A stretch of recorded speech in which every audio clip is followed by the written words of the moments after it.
Amados hermanos, amados santos, el pastor Pedro Saavedra les saluda. Este es el audio número 24 de esta serie de 5 partes, el verdadero evangelio, las buenas nuevas del reino. Usted está escuchando ya la 5ª parte de esta serie.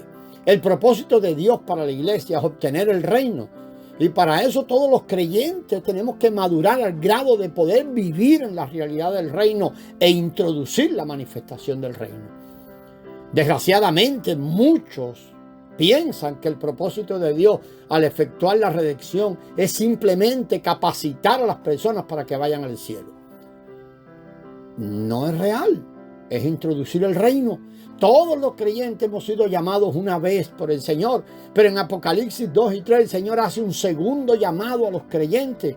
Los llama y nos llama a ser vencedores. Lamentablemente, muchos verdaderos creyentes no han visto esto y otros, aunque lo hemos visto, carecemos de la experiencia de vencer, porque carecemos de la experiencia de que la vida resucitada sea la que esté operando.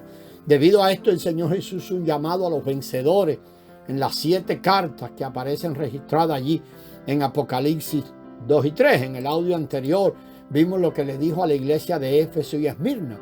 Vamos a seguir con Pérgamo. La persecución que Satanás desató contra la iglesia no tuvo éxito. Cuanto más perseguía a la iglesia, más fuerte se hacía la iglesia. Así que él recurrió a un segundo ataque, a un ataque más sutil. Al inicio del 4º siglo, en los tiempos de Constantino, Satanás cambió de táctica. En lugar de perseguir a la iglesia, le dio una cálida bienvenida. Y esto es lo que está representado por la iglesia de Pérgamo.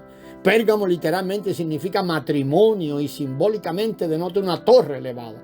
Esto significa que la iglesia había contraído una especie de matrimonio maligno con el mundo y se había vuelto algo muy grande. Constantino introdujo el mundo dentro de la iglesia y llevó la iglesia de regreso al mundo.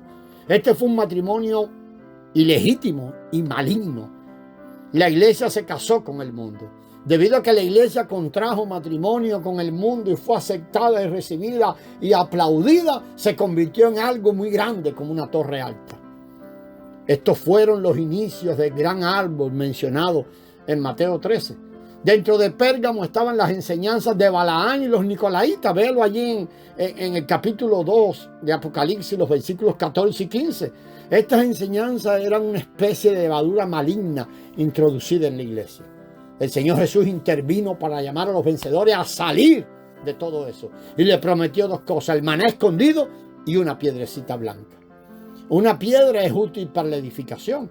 Y el color blanco denota que esto es algo aprobado por el Señor y que es placentero para Él. Hay pureza allí. En la piedrecita blanca está grabado un nombre, un nuevo nombre que nadie conoce, sino el que lo recibe.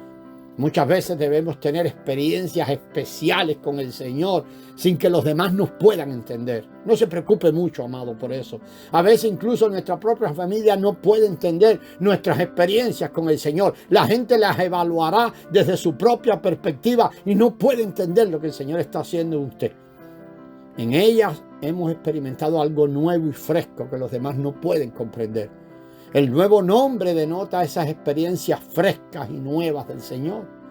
Si disfrutamos del Señor de una manera escondida, Él se convertirá en un maná escondido para nosotros y seremos una piedrecita justificada y aprobada, la cual es muy grata al Señor y útil para su edificación. Disfrutaremos de experiencias que otros no pueden comprender. Esta es la vida vencedora para el reino.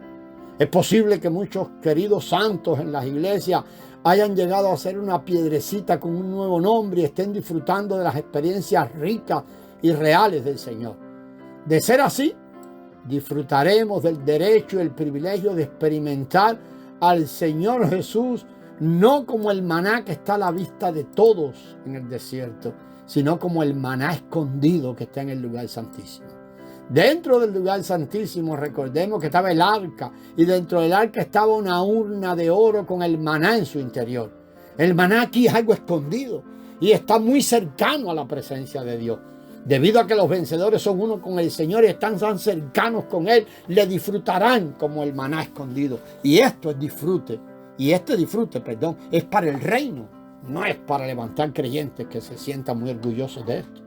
Después de Pérgamo, tenemos la iglesia de Tiatira. Recuerde que Pérgamo, denota el matrimonio ilegítimo de la iglesia con el mundo. Tiatira representa a lo que se conoce como el catolicismo romano, la iglesia romana, la cual está llena de toda clase de levadura corrupta. Los ídolos, la fornicación, las enseñanzas malignas y la práctica de Jezabel son la levadura en el interior de ese romanismo. Esta es la malvada mujer descrita en Apocalipsis 13 que escondió la levadura en las 3 medidas de harina. El Señor también hizo un llamado a los vencedores que hay dentro de Tiatira, pues les llama a vencer la fornicación, las enseñanzas malignas y toda práctica maligna. Las prácticas del romanismo, de encender velas, quemar incienso, adorar sus imágenes de ídolos, constituyen una verdadera blasfemia al Señor. Algunos podrán arguir que ellos fueron ayudados allí en el romanismo y que habían muchos queridos creyentes allí en esa institución muy llenos del Señor. Indudablemente que ahí en el romanismo habrá personas que están recubiertas con muy preciosas. Pero amado, recuerde esto, que mucho lo que vemos allí es una cobertura nada más y está allí puesta para engañar a la gente detrás de una falsa fachada. La parte externa de la copa está recubierta de oro, perlas y piedras preciosas, pero en el interior de la copa lo que hay son abominaciones. Mira Apocalipsis 17:4. Todos nosotros tenemos que vencer esas abominaciones como ídolos, fornicación espiritual, toda clase de levadura. Tenemos que ceñirnos a lo que el Señor ha mostrado. Finalmente, los vencedores allí dice que regirán sobre las naciones durante el milenio. Tenemos que ver que ser creyente no equivale a ser un vencedor. Algunos maestros cristianos han enseñado que todos los verdaderos creyentes del Señor reinarán como reyes. Al respecto, hermano, queremos verlo no de una perspectiva doctrinal, porque empezar a defender esto con una doctrinal es un enredo siempre. Vamos a verlo sino desde la perspectiva de la experiencia. A quienes afirman tal cosa, que todos los creyentes son vencedores y van a reinar con el Señor, nos gustaría preguntarle al respecto que piensen en su propia situación y revisar las respuestas en la luz del Señor a estas preguntas. ¿Tiene usted el aspecto de reyes, de un rey? ¿Lleva una vida diaria que corresponde a un rey? ¿Ha sido disciplinado y adiestrado? ¿O siguen siendo irresponsables y descuidados? ¿Están preparados para ser reyes que reinen con el Señor? ¿O que hermano, esperemos que cuando el Señor venga, ellos no tengan que decir o no tengamos que decir, oh Señor Jesús, no estoy preparado? Si hemos de reinar con el Señor como reyes, tenemos que ser entrenados y disciplinados estrictamente por Él. El joven príncipe que ha de ser el próximo rey, por ejemplo, pensando en Inglaterra, diariamente es sometido a un constante y estricto entrenamiento y disciplina. Ese entrenamiento está diseñado para hacerlo apto con miras a su posición de rey. Él está aprendiendo a verse como un rey, a hablar como un rey, a comportarse como un rey. ¿Y qué tal, hermano, con respecto a usted? Si en la actualidad usted participa de chismes, murmuraciones, es una persona descuidada, ¿estará listo para reinar como rey? ¿Es usted apto para ser rey? Esto nos permite ver que simplemente ser un creyente no es suficiente para ser un vencedor y gobernar y reinar juntamente con Cristo. Tenemos que ser entrenados y disciplinados por el Señor. Eso es lo que Él está haciendo. De otro modo, amado, ¿cómo reinaremos sobre 5 o sobre 10 ciudades? Como dice ahí Lucas 19, versículos 17 y 19. Ahora tenemos la iglesia de Sardis, que representa a la iglesia de la Reforma.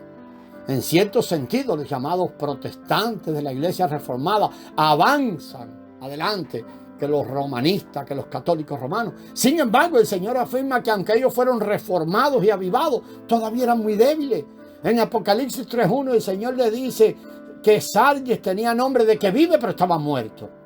En el versículo 2 de ese capítulo 3, Él les dijo que era necesaria que fueran vigilantes y afirmasen las cosas que quedan, las que están a punto de morir. Las características sobresalientes de la iglesia protestante es su escasez de vida divina. Quizás muchas cosas sean correctas, pero hay poca vida. Casi todo lo relacionado con el cristianismo fundamentalista, la oración, la lectura de la Biblia, la predicación del Evangelio, es débil y está a punto de morir. En realidad tiene poco impacto. Son cosas buenas, pero tienen poco impacto en lo que es el reino y la vida divina, en la ganancia de la vida. Sin embargo, el Señor les dijo a ellos allí: tienes unas pocas personas en Sardis que no han contaminado sus vestiduras y andarán conmigo en vestiduras blancas porque son dignas. Apocalipsis 3:4. Las vestiduras contaminadas denotan la presencia de la muerte, o no es lo mismo decir la ausencia de vida. Ser un vencedor en medio de tal situación consiste en guardarse de esa muerte.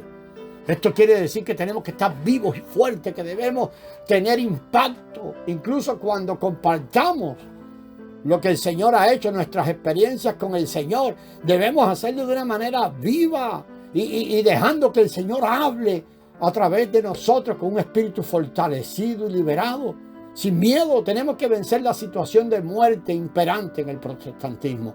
Tenemos que vencer toda clase de muerte. Debemos vestirnos con vestiduras blancas que no tienen mancha de muerte. Si logramos esto, nuestro nombre no será borrado del libro de la vida, dice Apocalipsis 3:5. Que el nombre de alguien sea borrado del libro de la vida no significa que se perderá eternamente, sino que esto guarda relación con la recompensa o el castigo. A fin de entender la Escritura, es imprescindible que siempre nos ciñamos a los principios básicos. Por ejemplo, el principio en cuanto a la salvación es que hablamos de una salvación eterna. El mismo Señor, la misma Escritura le llama así, la salvación eterna. Una vez que somos salvos eternamente. Jamás podremos perdernos.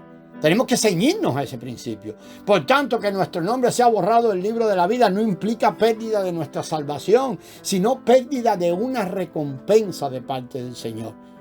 Si no vencemos toda clase de situaciones de muerte, si no vencemos todas situaciones de muerte a nuestro alrededor y somos vivientes, vamos a sufrir pérdida.